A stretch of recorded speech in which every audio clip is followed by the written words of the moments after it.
Hello दोस्तों, आपका स्वागत है हमारे YouTube चैनल स्माइल विद एजुकान। आज हम केमिस्ट्री के यानी हमने फिजिक्स का पूरा कर दिया। अब केमिस्ट्री के एमसीक्यू लेकर आ चुके हैं। दो ही वीडियो में को कवर अप कर लेंगे, जहां तक रहेगा दो ही वीडियो में, यानी पहले 2 चैप्टर और फिर लास्ट में 2 चैप्टर, जैसा आपने फिजिक्स में किया था। चलिए स्टार्ट करते हैं। ज्यादा लंबा वीडियो नहीं है, 15-15 मिनट का, लेकिन काम आने वाला है। तो एग्जाम आपके आने ही वाले हैं, आपको सभी को पता है। आ चुके हैं, कल से तो एग्जाम ही है। चलिए चैप्टर 1 शुरू करते हैं। Chemical reaction and equation, chemical reaction और इक्वेशन के बारे में। तो पहला है एक केमिकल रिएक्शन इन्वॉल्व। एक केमिकल रिएक्शन में शामिल है physically change, no energy change, rearrangement of atoms या फिर चेंज इन स्टेट ओनली। यानी एक केमिकल रिएक्शन में क्या शामिल है? नो एनर्जी चेंज, यानी फिजिकल चेंज भी होता है, रीअरेंजमेंट होता है, एटम का स्टेट भी चेंज हो जाता है केवल, या नो एनर्जी चेंज यानी एनर्जी चेंज नहीं होती। तो option B is the right answer और C is the right answer. ध्यान रखिएगा, रीअरेंजमेंट। ठीक है, तो रीअरेंजमेंट ऑफ एटम यानी एटम्स का रीअरेंजमेंट नहीं होता, तो option C is the right answer. Option C is the right answer. हमारे फर्स्ट का option C is the right answer, यानी रीअरेंजमेंट ऑफ एटम्स शामिल होता है किसमें? केमिकल रिएक्शन में। अगला है क्वेश्चन कि which is a balance chemical equation, यानी कौन सा बैलेंस केमिकल इक्वेशन है? Option A, option B, option C, option D. तो आप देख रहे हैं 2s2 प्लस O2 मिलकर के 2s2, यानी S2 के यहाँ पर 4 और यहाँ पर भी 4, और यहाँ पर O के 2 एटम्स, तो यहाँ पर भी O के 2 एटम्स। तो option B is the right answer. Option B is the right answer. Okay बच्चों, नेक्स्ट मैं आपको टाइम देता हूं केवल समझाने में 5 सेकंड का, 10 सेकंड का बस। अगला है rusting of iron is an example. हम तीसरे क्वेश्चन पर आ चुके हैं। Rusting of iron is an example of combination reaction, decomposition reaction, displacement reaction या ऑक्सीडेशन रिएक्शन। तो आपने पढ़ा है option D is the right answer, यानी ऑक्सीडेशन रिएक्शन। अगले क्वेश्चन पर आ जाते हैं। अगला क्वेश्चन है हमारा चौथा, विच सब्सटेंस इज ऑक्सीडाइज्ड। ठीक है, गेन्स ऑक्सीजन, लॉसेस ऑक्सीजन या लूजेस कह सकते हैं, gains hydrogen, losses electron only. तो चौथे में क्या होगा? यानी ऑक्सीडाइज्ड किसे कहा जाएगा? जो ऑक्सीजन को लेगा वो ऑक्सीडाइज्ड कहलाएगा। तो option A is the right answer. Next आपके सामने 5वां क्वेश्चन आ चुका है, which reaction releases heat? Endothermic, exothermic, displacement या डीकंपोजिशन, यानी कौन सी रिएक्शन हीट जनरेट करती है? तो आप जानते होंगे exothermic. Option B is the right answer. अगला क्वेश्चन आपके सामने आ चुका है कि burning of magnesium ribbon is decomposition, combination, double displacement, neutralisation. तो आप जानते हैं option B is the right answer, combination, क्योंकि आपने पढ़ा था Mgu प्लस O यानी NGO। ठीक है, हमारी एनसीईआरटी बुक यहीं से शुरू होती है। अगला क्वेश्चन आपके सामने आ चुका है कि which gas is dissolved when zinc react with the dilute HCl। फिर क्या होता है जब जिंक डाइल्यूट HCl के साथ रिएक्शन करता है? ऑक्सीजन, नाइट्रोजन या हाइड्रोजन, क्या होता है? कौन सी गैस इन्वॉल्व होती है, यानी कौन सी गैस शामिल होती है? तो आप जानते हैं HCl में H2, तो hydrogen. Option C is the right answer. Option C is the right answer. अब 8वें क्वेश्चन की ओर आगे बढ़ चुके हैं कि which reaction occurs in photosynthesis. Photosynthesis में कौन सी रिएक्शन होती है? ऑक्सीडेशन, रिडक्शन, कॉम्बिनेशन या डीकंपोजिशन। फोटोसिंथेसिस की बात करता है। फोटोसिंथेसिस में जानते होंगे डीकंपोज हो जाना, है ना? तो कहेंगे डीकंपोजिशन रिएक्शन। क्या हो जाएगा? Decomposition reaction. ओके, 9 पर आ चुके हैं। कोरोजन कॉजेस, कोरोजन का कारण है increase in strength, loss of metal, formation of alloy या रिडक्शन। यानी कोरोजन कारण है, किस चीज का कारण है? तो लॉस ऑफ मेटल, भाई मेटल का नुकसान ही होता है। 10 नंबर पर आ चुके हैं कि which is a displacement reaction. Displacement reaction क्या होता है? ZnCuSO4। देखो डिस्प्लेसमेंट रिएक्शन का एग्जांपल देखना, डिस्प्लेसमेंट, ध्यान रखना, केवल उसने कहा है डिस्प्लेसमेंट। तो आप डिस्प्लेसमेंट पर फोकस करें तो आप सभी को देख पा रहे होंगे। तो option A is the right answer. Option ए को हमने राइट किया, डिस्प्लेसमेंट में एक ही एटम का रीअरेंजमेंट हुआ है, डिस्प्लेस हुआ है। तो option A is the right answer. Option A is the right answer. अगले पर आ चुके हैं, respiration is endothermic, exothermic, neutral या डीकंपोजिशन। बताइए तो B option B is the right answer, exothermic होता है रेस्पिरेशन। अब अगले क्वेश्चन पर आ चुके हैं कि विच रिएक्शन एब्जॉर्ब एनर्जी, यानी कौन सा रिएक्शन एनर्जी एब्जॉर्ब करता है, कंबस्शन, फोटोसिंथेसिस, रस्टिंग या न्यूट्रलाइजेशन, कौन सा करता है बताइए। यानी हम 12वें क्वेश्चन पर आ चुके हैं, तो इसका आंसर होगा photosynthesis, option B is the right answer. अब 13 क्वेश्चन पर आ चुके हैं, which indicates a chemical reaction, यानी किस कौन दर्शाता है केमिकल रिएक्शन को, चेंज इन कलर, यानी कलर में चेंज हो जाए तो पता चलता है, या फॉर्मेशन ऑफ गैस, गैस का बनने से पता चलता है, या चेंज इन टेम्परेचर, टेम्परेचर में, या इन सभी से। तो ऑप्शन पे option D is the right answer, ये all of these.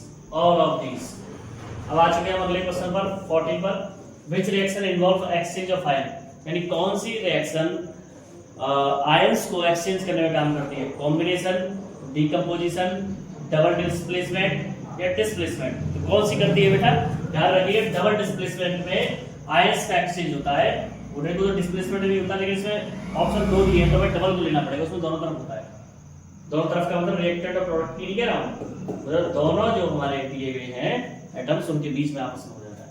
Which matter prevents rusting when used as coating, यानी कोटिंग करने का जिसका प्रयोग किया जाता है, यानी ऐसा कौन सा मेटल है जिसको कोटिंग की जाती है जो बचाता है किससे, हमारे रस्टिंग से बचाता है। तो 15 का कॉपर, जिंक, आयरन, सिल्वर, यानी हम किसकी कोटिंग करते हैं, जिंक की, option B is the right answer, option B is the right answer. अगला है which is not a chemical change, यानी कौन केमिकल चेंज नहीं है, रस्टिंग होना, बर्निंग होना, डाइजेशन होना या मेल्टिंग, तो मेल्टिंग होना कोई केमिकल चेंज नहीं है, पिघलना क्या केमिकल चेंज होगा, स्टेट चेंज होगा। मतलब 17 ऑक्सीडेशन मींस, ऑक्सीडेशन का मतलब होता है, ऑक्सीडेशन की बात कर रहा है, loss of oxygen, gain of oxygen या गेन ऑफ इलेक्ट्रॉन या कह सकते हैं लॉस ऑफ हाइड्रोजन, तो जानते हैं गेन ऑफ ऑक्सीजन ही क्या कहलाता है, ऑक्सीडेशन कहलाता है, तो option B is the right answer.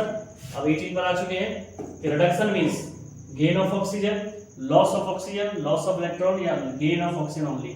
अब ध्यान रखना गेन ऑफ ऑक्सीजन क्या था हमारा, ऑक्सीडेशन, तो लॉस ऑफ ऑक्सीजन क्या हो जाएगा, reduction, option D is the right answer.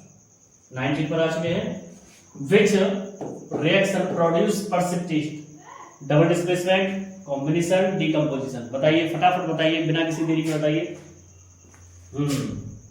Option A is the right answer, double displacement. हम अगले पर आ चुके हैं, which substance act as reducing agent, कौन सा पदार्थ काम करता है रिड्यूसिंग एजेंट की तरह, गैस ऑक्सीडाइज हो जाने या गैस रिड्यूस हो जाना या गैस ऑक्सीजन या लॉस ऑफ ऑक्सीजन, बताइए क्या होगा, तो गैस ऑक्सीडाइज, ये होगा हमारा रिड्यूसिंग एजेंट की तरह काम करने वाला। तो ये हमारा चैप्टर 1 हुआ केमिस्ट्री का।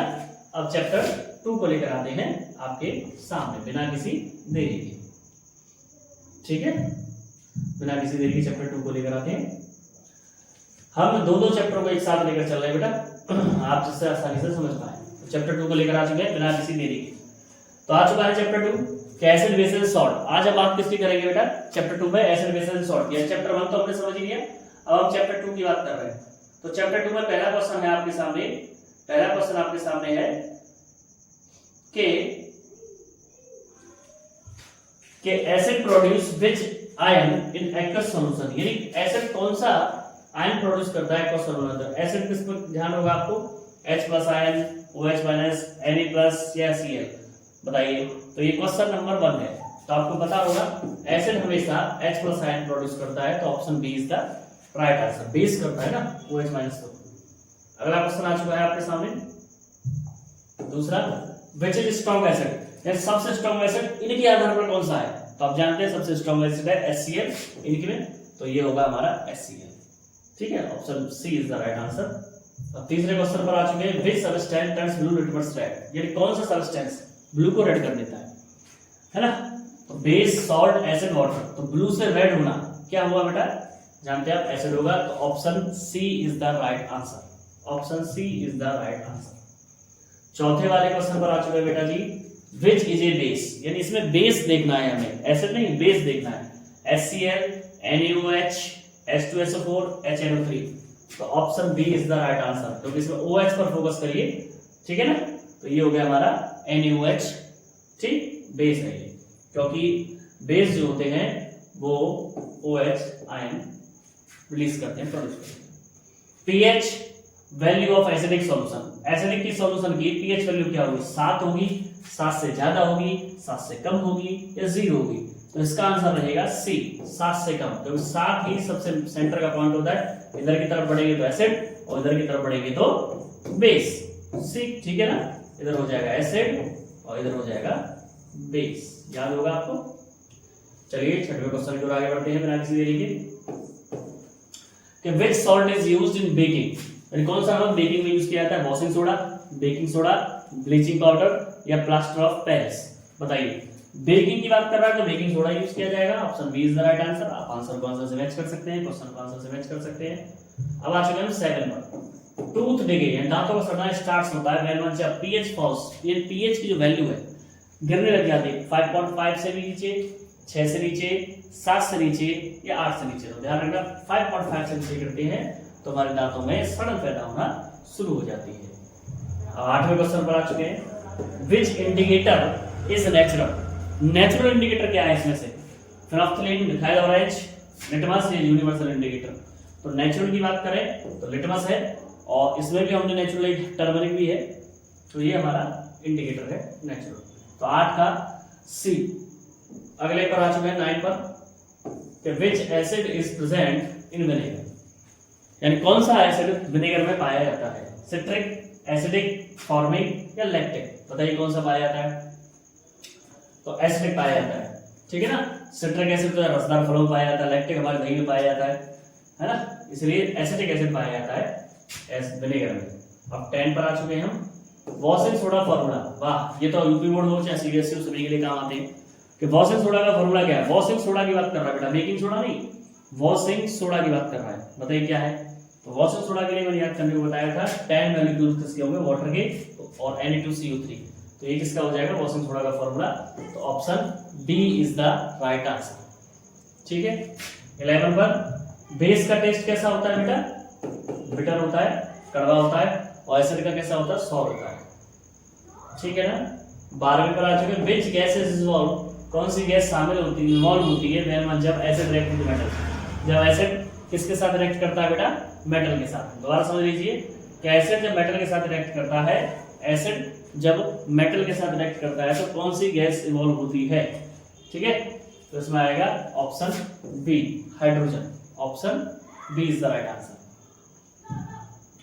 13 पर आ चुके हैं कि plaster of Paris is made from, plaster of Paris बनता है, प्लास्टर ऑफ पेरिस पीओपी की बात कर रहा है, तो आप जानते हैं जिप्सम हमने पढ़ा था, जिप्सम की बात आएगी तो option A is the right answer. Next है बेटा 14। Which acid is present in curd, अभी समझाया था कि कौन सा एसिड पाया जाता है कर्ड माने दही में, तो अभी बताया था मैंने, option B is the right answer. Lactic acid पाया जाता है दही में, तो option B is the right answer, option B is the right answer. 15 पर बात चुके हैं हम कि which base is used in making soap, यानी कौन सा बेस साबुन बनाने में प्रयोग किया जाता है। तो बेस को देखिए तो NaOH का प्रयोग हम साबुन बनाने में करते हैं, option B is the right answer. 16 पर आ चुके हैं। कॉमन सॉल्ट इज, यानी कॉमन सॉल्ट की बात कर रहे हैं, कॉमन सॉल्ट मतलब सामान्य नमक जो हम घरों में यूज करते हैं, सब्जी बनाने में, खाना बनाने में, इन सब में यूज किया जाता है। तो कॉमन सॉल्ट का फॉर्मूला क्या है बेटा, Na2CO3, NaSCO3, NaCl, KCl। आप जानते हैं NaCl जो है हमारा कॉमन सॉल्ट कहलाता है, जिसको हम नमक कहते हैं। सॉल्ट तो सभी नमक है लेकिन उसका प्रयोग हम खाने में करते हैं, इसलिए कॉमन सॉल्ट है, तो NaCl। 17 पर आ चुके हैं कि acid rain is caused due to, acid rain किस कारण से होता है, ठीक है।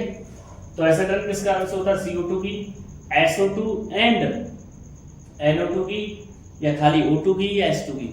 तो option B is the right answer, SO2 and NO2, SO2 and NO2, ठीक है ना। नेक्स्ट पर आ चुके हैं। विच सब्सटेंस न्यूट्रलाइज एसिड, यानी एसिड को न्यूट्रलाइज कौन सा सब्सटेंस कर सकता है, तो वो है base, option B is the right answer, base कर देगा न्यूट्रलाइज उसे। नेक्स्ट पर आ चुके हैं। PH of neutral solution, neutral solution तो 7 होता है, तो 7 से अगर हम डिक्रीजिंग ऑर्डर की ओर जाए, 7 से कम की ओर तो वो हो जाएगा एसिड, और 7 से असेंडिंग ऑर्डर की ओर जाए, इंक्रीजिंग ऑर्डर की ओर जाए तो हो जाएगा बेस। तो 7 इसका न्यूट्रल सॉल्यूशन है। नेक्स्ट क्वेश्चन पर, विच इज नॉट एन एसिड, यानी एसिड कौन सा नहीं है, तो अभी पढ़ाया था मैंने, दोबारा आ गया NaOH, ठीक है ना।